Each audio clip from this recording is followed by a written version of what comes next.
ان الحمد للہ والصلاۃ علی رسول اللہ والسلام علی من اتبع بسنن حبیب اللہ اما بعد۔ اللہ تبارک و تعالیٰ نے علماء حق علماء دیوبند کو یہ توفیق بخشی ہے کہ ہر جگہ پہ ہر میدان الحمدللہ تعالیٰ سنبھالا ہوا ہے۔ تدریس کا میدان ہو، تبلیغ کا میدان ہو، تصنیف کا میدان ہو، جہاد کا میدان ہو، مناظرہ کا میدان ہو، ہر جگہ پہ آپ کو علماء دیوبند ہی نظر آئیں گے بحمدللہ تعالیٰ۔ علماء دیوبند کے ہر شعبے کے اندر اللہ تعالیٰ نے ان کو اتنی مہارت اور اتنا جذبہ دے دیا ہے کہ جب بھی کسی فن پہ کام کرتے ہیں تو اسی فن پہ کام کرنے کے وجہ سے اس فن پر اللہ تعالیٰ ان کو ایسا عبور اور ایسا ملکہ عطا فرما دیتے ہیں کہ دنیا تک ان کی رسائی، یعنی دنیا تک ان کا فن چلا جاتا ہے۔ ساری دنیا اس بات کو تسلیم کیے بغیر نہیں رہتی کہ اکابرین علماء دیوبند کی بڑی خدمات ہیں۔ اسی طرح آپ کے سامنے تبلیغی جماعت کے حوالے سے ایک اشکال کا جواب دینے جا رہا ہوں۔ یہ آج کل پیر کرم اللہ المعروف دلبر سائیں، اس نے ایک چھوچا چھوڑا تبلیغی جماعت پر، اور تبلیغی جماعت کو اس تبلیغی جماعت پر دفاع کو ہم اپنا ایمان سمجھتے ہیں، ہمارے اکابرین کی جماعت ہے۔ تبلیغ پہلے دیکھے تو صحیح، اللہ کے نبی کریم علیہ التحیۃ و تسلیم نے فرمایا بلغوا عنی ولو آیتن، کہ میرے سے اگر آپ کے پاس ایک آیت بھی پہنچے، ایک چھوٹا سا شریعت کا جز آپ کے پاس پہنچے، آپ نے وہ کام یہ کرنا ہے اس جز کو، اس آیت کو دوسروں تک پہنچانا ہے۔ الحمدللہ تعالی علماء دیوبند اس پہ عمل کرتے ہوئے نظر آتے ہیں۔ تبلیغی جماعت کو دیکھیں، صرف ہمارے اس پاکستان نہیں، ہندوستان نہیں، بلکہ پوری دنیا کے اندر آپ کو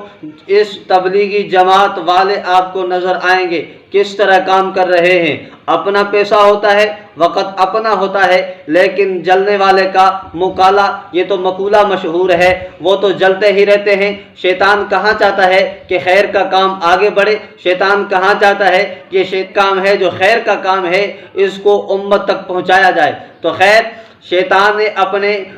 چھتنگڑوں کو، تو شیطان نے اپنے چھوٹوں کو اس کام پہ لگا دیا کہ اہل حق علماء دیوبند جہاں بھی جائیں، آپ نے ان کی کام میں اگر رکاوٹ نہیں کر سکتے، صرف شکوک و شبہات ان کے اوپر ڈال کے، تاکہ اگر شکوک و شبہات اور جنوں شیطانوں کی طرح جس طرح وساوس ہم ڈالتے ہیں، اپنے بڑے شیطان نے ان کو یہ سکھلایا ہے، تو وساوس شبہات اہل حق علماء دیوبند پہ کرتے ہیں کہ جی یہ بتاؤ تو صحیح، یہ چلہ جائز ہے، بتاؤ تو صحیح کیا یہ 4 مہینوں کے اندر جانا جائز ہے، بتاؤ تو صحیح کیا یہ 12 مہینہ کے اندر جانا جائز ہے۔ پہلی بات تو یہ ہے، سوال یہ ہے کہ اس نام نہاد پیر کرم اللہ جس نے اعتراض کیا کہ جی یہ کہاں سے ہے، یہ ان کی جب وہ چلا جاتا ہے تو پیچھے کیا ہوتا ہے، پہلے اس کی طرف سماعت فرمائے تاکہ آپ کو اندازہ ہو جائے گا۔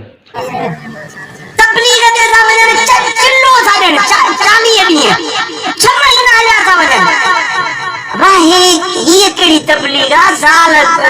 نوجوان ہوا گھر میں اکیلی بیٹھیا نیاں جوان بیٹھو ایسی بستروں کندھ دے ہوتے تبلیغ سمجھو تھا نا۔ اس کلپ کے اندر نام نہاد اس پیر نے کیا کہا آپ نے سن لیا۔ اچھا، نام نہاد پیر صاحب کو یہ بھی پتہ نہیں کہ اس کے اپنے مرشد جو کہ ان کا مرشد ہے، اس نے تبلیغی جماعت کے حوالے سے کیا موقف ادا کیا، اس کا اس تبلیغی جماعت کے حوالے سے اور تبلیغ کے حوالے سے کیا عمل تھا۔ ڈوب مرنا چاہیے انہیں، اپنے آپ کو تو پیر کہتے ہیں، لیکن جن سے ان کو خلافت ملی، جن سے ان کو فیض ملا، جن کی وجہ سے ان کا مقام بلند ہوا، جس کی وجہ سے اپنے آپ کو یہ پیر کہلواتا ہے، اس نام نہاد بدعتی پیر کو یہ بھی پتہ نہیں کہ تیرے مرشد کے بارے میں تیرا مرشد کیا کرتا تھا۔ آجا میں آپ کے سامنے یہ کتاب یہ دکھا رہا ہوں، ملفوظات فضلیہ، اور اس کا صفحہ نمبر آپ کے سامنے پیش کر رہا ہوں۔ اس کا صفحہ نمبر آپ کے سامنے پیش کر رہا ہوں 48 ہے۔ اس 48 صفحے پہ لکھا اپنے مرشد کے حوالے سے، آپ آخر دم تک اس بات پر عامل تھے کہ 6 ماہ گھر میں رہتے اور 6 ماہ تبلیغی سفر میں گزارتے۔ آپ کی محفل میں ذکر فکر کے سوا اور کوئی بات نہیں ہوا کرتی تھی، امر بالمعروف و نہی عن المنکر آپ کا شیوا تھا۔ اے نام نہاد پیر صاحب، کیا آپ نے اس پہ تعلیق نہیں کی؟ آپ نے اس ملفوظات کی تخریج نہیں کی؟ اگر یہ غلط تھا تو پھر اس حوالے کو لانے کا کیا مطلب ہے؟ اس حوالے کو کیوں پیش کر رہے ہو؟ پتہ یہ چلا تمہارے مرشد یہ کام کر رہا ہے، 6 مہینے جا کر تبلیغ کے سفر میں گزار رہا ہے، تو آپ کا اس بارے میں کیا خیال ہوگا؟ اور دوسری بات یہ ہے کہ میں آپ کے سامنے دوسرا کتاب پیش کرنے جا رہا ہوں، اسی پیر صاحب کے جو مرشد ہے اسی کے حوالے سے، فیوزات فضلیہ، صفحہ نمبر 333 ہے۔ اس کے اندر لکھا ہوا ہے، حضرت مولانا فقیر محمد یوسف صاحب مدد ذیلہ خانگڑھ والوں نے بتایا کہ میں اس وقت چھوٹا تھا، حضرت دہری تشریف لائے، میرے والد صاحب نے بھی حضرت قریشی کو گھر پر دعوت دی تھی اور مولانا محمد الیاس کو آپ نے خواب میں بتایا کہ میں نے دیکھا سرور کائنات صلی اللہ علیہ وسلم صحابہ کرام رضوان اللہ علیہم اجمعین کی ایک جماعت کو بستر دے کر مشرق اور دوسری کو مغرب اور تیسری شمال چوتھی جنوب میں روانہ فرما رہے ہیں، اور فرما رہے ہیں جاؤ اللہ تعالیٰ کے دین کی دعوت دو،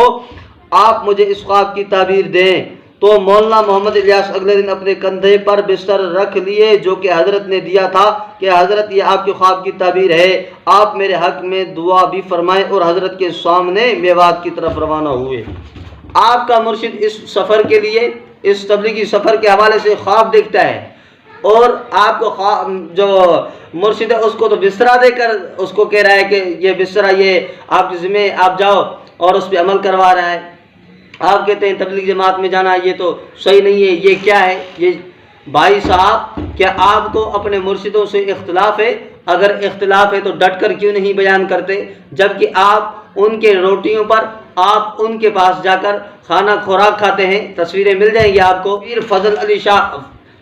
فضل علی قریشی صاحب ان کی خانقاہ پہ جا کر ان کے سامنے شاگردوں کے ساتھ بیٹھنا، ان سے تلمذ کا تعلق ہونا اور ان سے فیض حاصل کرنا، یہ اظہر من الشمس ہے کہ آپ کی بات غلط ہے، آپ کے پیروں نے آپ کے منہ پہ تھپڑ رسید کر دیا۔ اور دوسری بات اس نے کہا کہ یہ کیا ہے، اس نام نہاد کو یہ بھی پتہ نہیں کہ ہم جو تبلیغی جماعت میں یہ نکلتے ہیں ہم اس کو تعیین شرعی نہیں بلکہ ہم اس کو تعیین عرفی کہتے ہیں، نہ کہ تعیین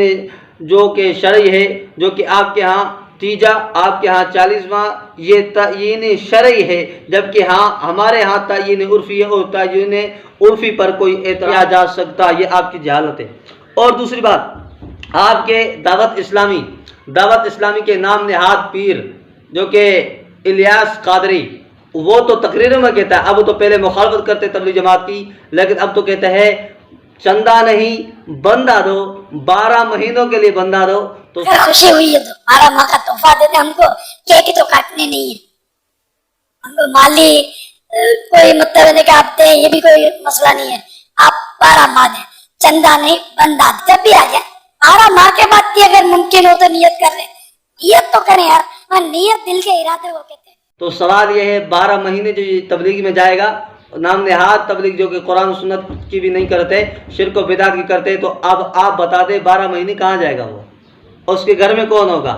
اس کے بیوی بچے نہیں ہیں؟ آپ اس پر نظر کیوں نہیں کرتے؟ ان کے خلاف فتوے کیوں نہیں دیتے؟ صاف واضح ہے کہ آپ کا کام صرف اور صرف اگر آپ ان کے خلاف فتوے دیں گے تو آپ کے پیٹ کا جو چکر ہے وہ تو بند ہو جائے گا، پیٹ کا دھندا وہ تو ختم ہو جائے گا، اس لیے آپ یہاں خاموش ہو کے بیٹھے ہوئے ہیں۔ اور اسی نام نہاد جو کہ پیر صاحب ہے، اسی کا ایک کتاب ہے، آپ کے سامنے وہ بھی پیش کر رہا ہوں، اس نے اس کے اندر کیا لکھا آپ کے سامنے، وہ بھی مدنی قافلہ، ان کا کتاب چھپ چکا ہے مدنی قافلے کے حوالے سے، اس کے اندر اس نے بہت کچھ لکھا ہے، نصاب مدنی قافلہ، اس کے اندر 12 مہینوں کے سفر کے حوالے سے بات کی ہے، 12 مہینے سفر میں نکلنا چاہیے، اور بہت ساری فضائل بیان کیے ہیں، یہ کام کرے یہ کام کرے، تو اس کے مختلف صفحات آپ کو نظر آ جائیں گے انشاءاللہ اسکرین پہ، اس پہ زیادہ میں حوالہ نہیں دیتا۔ تو بتانا یہی مقصد تھا کہ آپ کے جو اہل بدعت ہیں وہ ان کام کو کرتے بھی ہیں، لیکن اہل حق علماء دیوبند کے کام کو وہ برداشت نہیں کرتے۔ اللہ تبارک و تعالیٰ سے دعا ہے آپ کے وساوس، آپ کے جو وساوس اہل حق علماء دیوبند پر ہیں، آپ کے شبہات ہیں، امت کو ان کے شبہات اور ان کے وساوس سے بچنے کی توفیق عطا فرمائے، اور آپ کے فتنے سے امت کو محفوظ فرمائے۔ وما علینا الا